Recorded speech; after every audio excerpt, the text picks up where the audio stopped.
যুক্তরাষ্ট্র ও ইসরায়েলের হামলায় প্রতিনিয়ত কেঁপে উঠছে তেহরান। সরকারি স্থাপনার পাশাপাশি হামলা চলছে স্কুল, হাসপাতালে।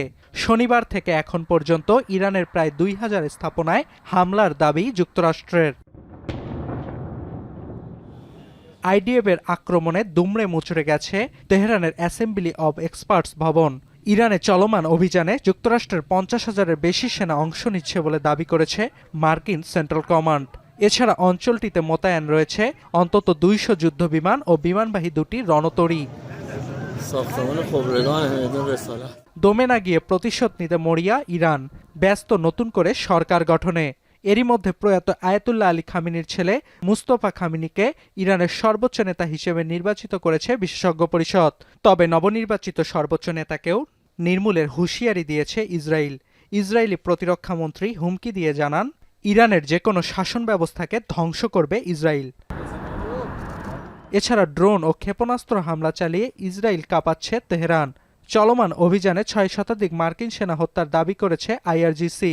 যদিও যুক্তরাষ্ট্র বলছে হামলায় প্রাণ গেছে ৬ সেনার, যাদের মধ্যে ৪ জনের পরিচয় মিলেছে। শুধু ইসরায়েল নয়, মধ্যপ্রাচ্যের দেশগুলোতেও পাল্টা হামলা অব্যাহত রেখেছে ইরান। নতুন করে দুবাইয়ের মার্কিন কনসুলেটের সামনে ড্রোন হামলার ঘটনা ঘটেছে। এছাড়াও কাতারের আল উদেইদ মার্কিন বিমান ঘাঁটিতে ক্ষেপণাস্ত্র হামলা চালিয়েছে ইরান। সোমবার রিয়াদের কনসুলেট ভবন ছাড়াও সিআইএর কার্যালয়ে ড্রোন হামলার খবর পাওয়া গেছে। ইরানের যে কোনো হামলা মোকাবিলার প্রস্তুতির কথা জানিয়েছে সৌদি মন্ত্রিসভা। ইরানের ২টি ক্ষেপণাস্ত্র ও ৯টি ড্রোন প্রতিহতের দাবি করেছে রিয়াদ। আইআরজিসির হয়ে গুপ্তচর বৃত্তির অভিযোগে কাতারে বেশ কয়েকজনকে আটক করা হয়েছে।